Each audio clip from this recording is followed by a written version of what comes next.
DJs and Entertainment is here with the wonderful Miss Shawn Taylor, aka Lady Sweet. Lady Sweet. Yes, okay. yes. When was that and how did that get established? Okay, it got established through actually a schoolmate of mine. Her name was Shawn also. Okay. And this was during junior high school years. Care to throw out a year? 80. The early 80s? Early 80s. We'll go with that. Yeah. Early 80s in junior high school. Gotcha. And back then the thing was to put on jerseys. We would go to the Landon Mall and make jerseys. And because her and I had the same name, you had Shawn and Shawn. When we would go to school, it was a major impact. People thought, oh man, Shawn and Shawn. And I just saw somebody with Shawn on the back of their shirt. So that became popular that way. And then my best friend at the time, her name was Tracy. So she went and got one. And so then people would see the S and the T. Right. So people would say STS, oh, it's cool. Right. Now at that moment in time, we were just schoolmates. Gotcha. And then through the process of time, I decided, because I was the musical one, okay, I decided, man, I need to do something with this. So the other Shawn that was in the group, she didn't sing or rap or anything, but me and the Tracy did. So her and I got together, and then we hooked up with another Shawn that went to the school also, Deshaun Hill. Okay. And we put a rap group together, and the group was entitled STS. Okay. And what year was that? That was 82, 83. Gotcha. We would do talent shows, Southeast Fieldhouse. We went to Paseo, the old Paseo School of Performing Arts. Right. And did shows there, of course. We always had talent shows there. Right. And we became strong through that. And so that was how STS came about. Now you mentioned that you had a musical background. When did that start? What was that all about? You sang? Did you play? Okay, now originally I'm from Philadelphia. Okay. When I came into Kansas City, we lived on the west side. Yes. On Penway. Okay. And I went through a whole dynamic change, coming from one city to another one. And at that time, my mother and my father were Muslim. Gotcha. So just going through that whole change, it kind of made me an introvert. Okay. So I was introverted. We had a lot of music playing around the house. Your Earth, Wind and Fire, your Teddy Pendergrass, your Natalie Cole, your Rolls Royce. So I took in a lot of this music. Nice. And as I began to grow and continue to be the introvert, right, by the time high school came, I was ready to express myself. Got you. And by then you had your rap was coming on the scene. Well, it was already on the scene at that point, but right, I had been listening to it, enjoying it, loving it, vibing off of it. And so when the group came about, we was gonna put a rap group together. No doubt. And it was something, because at that point there was only one other rap group. Right. And famous, so to speak. Okay. And we decided that was what we was gonna do. And so that's where we came up with our names. And I was Lady Sweet, Tracy was Lady T, and we had Lady Smooth, we had who else? STS began to grow to about 5 or 6 of us. But the posse. Yeah, we would go to the skating rink on Bannister, and any way we could express ourselves. Right. We also became a part of this entertainment group called Apple Entertainment. Okay. Apple Entertainment hired us, so to speak. Gotcha. And it was like an agency, a singing agency. Gotcha. So we would go and we did parades, we did our first tour Wow. So we thought we was already big, you know. So what year was that when you connected with Apple Entertainment? Apple Entertainment was about, let's see, 84, 85. Okay. 84, 85. And they were right here downtown Kansas City. And they took care of our room and board. They gave us a little stipend. We had a little money and everything. Here with Lady Sweet. Yay! Been around since the origins of hip hop almost. Yeah. And so I know you have a vast career, probably a whole lot of exciting events that happen. But if you could just share 2 or 3 with us. Okay.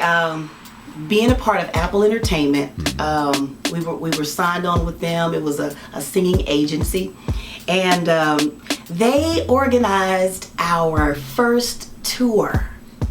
And we had a limo. Wow. We thought we were doing it big. So we went down to St. Joseph, Missouri. Gotcha. And they sold tickets and different things like that. And we were the feature artists. Wow. So that was my first and, you know, major experience as far as being a young entertainer. Gotcha. Another situation was being a part of the Kansas City St. Patrick's Day Parade. Okay. They put us on, and that was in 85. Okay, 85. So we were able to sit on top of these new vehicles that came from dealerships and just wave our hands. And, you know, we're not Irish, but we're on these cars. Yeah, exactly.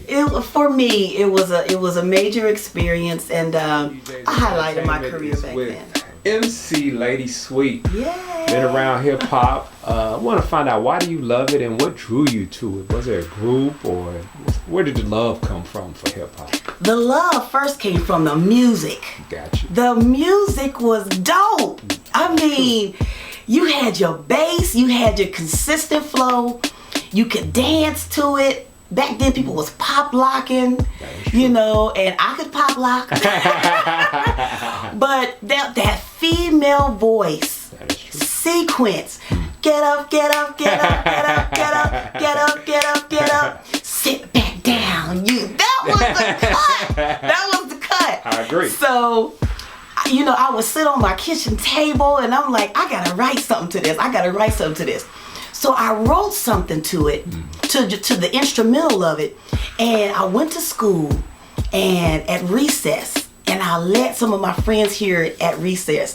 They went bananas. They was like, hey, they couldn't believe it. Right. So then I felt a real strong gravitation to it. Right. And then there was another one, 5 Minutes of Funk. Yes. Houdini. When 5 Minutes of Funk came out, I sat at that kitchen table just writing because the groove was flowing. It was a heartbeat. Right. It was a heartbeat. So that for me was a connection, and it drew me. It drew a love for the art itself, and I just poured myself into it. No doubt. With that, did you ever find any challenges as a woman in being an MC within this? Were there any holdbacks or just apprehensions? It was just like, hey, I can do this just like anybody else. Hey, I didn't get any holdback or apprehensions. Okay. When I would go out and rap, people loved it. That is true. They absolutely went crazy. Yeah, you had your guy rappers that was hot, but when that female voice came on there, That is true. it was like an eruption happened. and I wanted to feed that. Right. We also, in the rap group STS, we had a female beatboxer. Oh boy. So when she would break out, Shanda Down, when she would break out and do the beatboxing, Right. we had everything we need. We could just drop it at any point wherever we were. Right. So we were always in competitions. We were always doing things, and you know, we would make up little raps. Okay, so now if we go out, this is the rap you say for that. And Right. This is the rap you say for that. So, but it brought us together. Right. We saw a lot of other female rap groups come together, and it was all for the love of the art. Right. And I've always loved the female MC. They would bring a different tonality when it came, and I loved it. MC Light was definitely MC Light. MC Light was my girl. Yeah, that was. And by me being from the East Coast, I just loved how she accentuated her voice and how she said certain words. Right. So, yeah, and then Queen Latifah, of course. Right. And Roxanne, and Sure. Roxanne Shante, and all the different other women that came and, you know, vocalized, Right. you know, with strength. That is true. They had strength. Well, you knew so you had to deliver. they delivered, so I knew, you know, I had to deliver as well. We talked about the past, but right now we're going to talk about what you're doing now, what you're up to. You know, we know you have a new project. Go ahead, elaborate. I'm excited about it. It's called Kansas City 816. And it's a description of our city on top of music. And it's to introduce those that don't know anything about Kansas City to our city, the different high points, the different tourist attractions, and in celebration of our city. We got the Royals, we got the Kansas City Chiefs. And, you know, so it's bringing all cultures together to celebrate our city. We're the heart of America. Right. I mean, can you even realize the dynamics of that? We're the heart of America.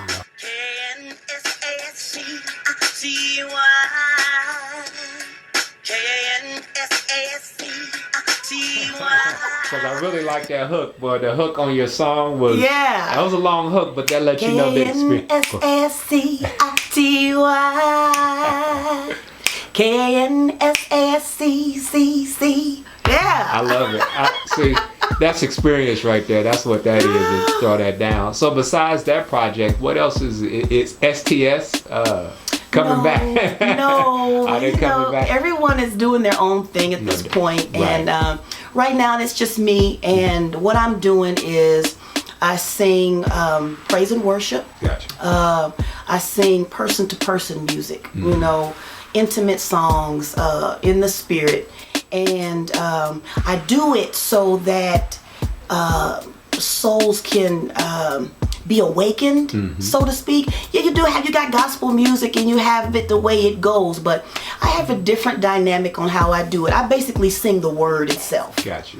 With that, do you have how can people get in contact with you or, you know, listen to some of your music? Sure.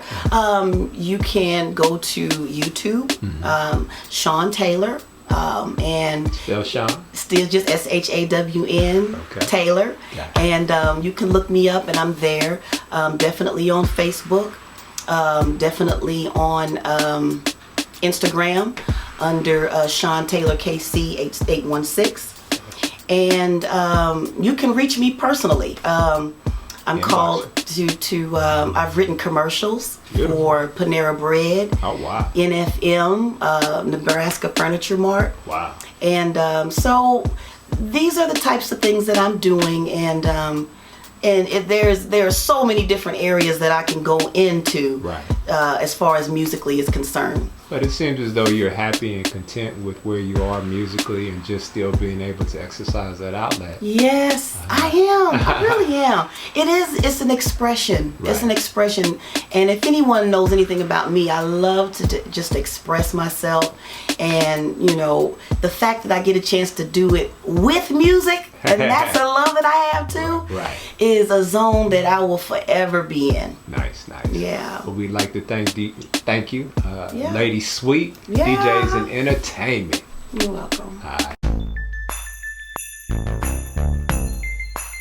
That people need to come and see what's up. Because I